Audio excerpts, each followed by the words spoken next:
نو ملګرو تاسو ته ښکاري چې هغه آډیو مکمل غیبه شوله. ما چې اپلیکیشن د لپاره انسټال کړی نه دی، بغیر صرف په یو ډاټ باندې هغه فایل بالکل مکمل غیب شو. السلام علیکم ملګرو، زه یم دلبر خان او تاسو ګورئ دلبر ټیکنیکل ټي وي. ملګرو نن ویډیو کې به تاسو ته ښیم چې تاسو به بغیر یو اپلیکیشن انسټالولو، یعنی بغیر څه اپلیکیشن به تاسو انسټالوئ نه، او داسې بغیر اپلیکیشن انسټالولو به تاسو یو فایل څنګه هایډ کوئ. نو ملګرو تاسو ته به د اپلیکیشن انسټالولو بالکل ضرورت نه، بالکل په اسانه طریقې سره به تاسو خپل موبایل کې په فایل منیجر کې بالکل فایل مکمل هایډ کولی شئ. ملګرو د فایل هایډ کولو لپاره به تاسو اسکار وکړئ چې را بشئ فایل منیجر ته.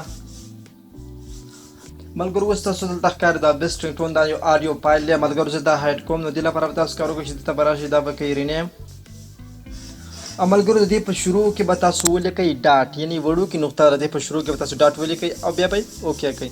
نو ملګرو تاسو ته ښکاري چې هغه آډیو مکمل غیبه شوله. ما چې اپلیکیشن د لپاره انسټال کړی نه دی، بغیر صرف په یو ډاټ باندې هغه فایل بالکل مکمل غیب شو. ملګرو که تاسو واپس ځای راپیدا کول غواړئ داسې کار به وکړئ چې دا مور په دې به کلیک کړئ او شو هایډن فایل. ملګرو دلته کې تاسو ښکاري چې دا بیسټ ټون دا ښکاري مکمل، خو دا چې مطلب زه کینسل هایډن فایل دا مکمل بیا کینسل شو او چې شو هایډن فایل بیا را پیدا شو. ملګرو د دې را واپس صحیح را پیدا کولو لپاره بیرته تاسو اسکار وکړئ چې دا به رینیم کړئ او دا واپس پر دینه دا ډاټ ختم کړئ. ملګرو هغه آډیو په خپل ځای موجود ته را واپس را پیدا شو. ملګرو امید لرم ویډیو به ستاسو خوښه شوې. که ویډیو مو خوښه شوې نو ویډیو لایک کړئ او داسې نورو ښکلو ویډیوز لپاره زموږ چینل ضرور سبسکرایب کړئ. اوس راکړئ ماته اجازه، د الله په امان.